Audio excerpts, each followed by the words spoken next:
இந்த ஸ்லாப்பை பொறுத்த வரைக்கும் நம்ம 1 வே ஸ்லாப் 2 வே ஸ்லாப் ரெண்டுமே பண்ணியிருக்கிறோமுங்க. 1 வே ஸ்லாப் வந்து இந்த ஏரியாவில் இருக்கிறதெல்லாம் 1 வே ஸ்லாப்பு.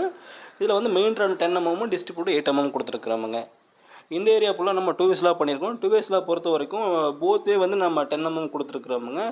நம்ம சென்டர் டு சென்டர் பொறுத்த வரைக்கும் நம்ம 6 inch கொடுத்துருக்குறோம். கிராங்க் பாயிண்ட்லேருந்து பார்த்தீங்கன்னா நம்ம 1 வே ஸ்லாப்புக்கு டேரெக்டாக லிங்க் ஆகிருக்கும். எக்ஸ்ட்ரா ராடு பார்த்தீங்கன்னா நம்ம 10 mm கொடுத்துருக்குறோமுங்க. பீமோட எண்டு ஸ்டெப்போர்ட்டில் எல்லாமே கிராங்க் அடித்து உள்ளே இறக்கிருப்போமுங்க. இந்த ஏரியாவில் 1 வே ஸ்லாப் கொடுத்துருக்கோம். Left hand side right hand side நம்ம 10 mm மெயின் ராடு கொடுத்துருக்குறோமுங்க. இந்த மெயின் ராடை பொறுத்த வரைக்கும் இந்த கிராங்க் பாயிண்ட்லேருந்து 2 வே ஸ்லாப்போட கிராங்க் பாயிண்ட் வரைக்கும் நம்ம டாப் ராடு போவோங்க.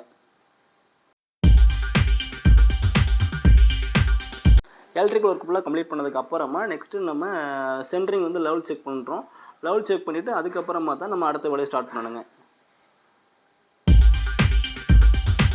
சீட்டில் ஃபுல்லாகவே ப்ரௌன் கலர் டேப் போட்டிருக்கிறோம். அந்த டேப் எல்லாம் கரெக்டாக இருக்குன்றதை செக் பண்ணிவிட்டு கவர் பிளாக்லாம் வச்சுட்டு அதுக்கப்புறமா காங்கிரஸ் ஸ்டார்ட் பண்ணிக்கலாங்க.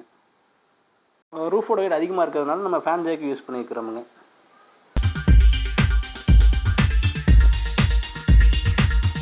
ப்ராப்பராக பூஜையில் பண்ணி முடிச்சுட்டு நெக்ஸ்ட்டு வந்து காங்கிரட் ஒர்க்கு ஸ்டார்ட் பண்ணிட்டோமுங்க.